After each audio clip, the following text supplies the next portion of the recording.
कोल्हापूर किराणा दुकानदार असोसिएशन व hawkers joint action committee यांच्यातर्फे आयोजित अन्न सुरक्षा प्रशिक्षण कार्यक्रम संदर्भात आज कोल्हापूर प्रेस क्लब दसरा चौक येथे पत्रकार परिषद आयोजित करण्यात आली होती। या पत्रकार परिषदेमध्ये कोल्हापुरातील किरकोळ जीवनावश्यक वस्तू, किराणा, अन्नपदार्थ विक्रेते यांना जन पहल नवी दिल्ली यांच्यातर्फे हे प्रशिक्षण संयोजन करण्यात येत आहे।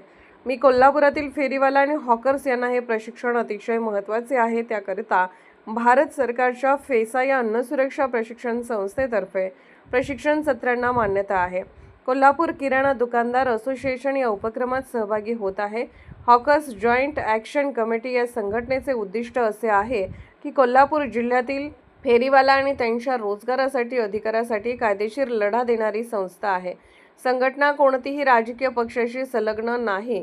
अधिकृत परवाने मिळवून देणे, महापालिकेच्या आणि पोलीस प्रशासनाच्या मानसिक आणि आर्थिक थोडा बदल ही संघटना आवाज उठवते।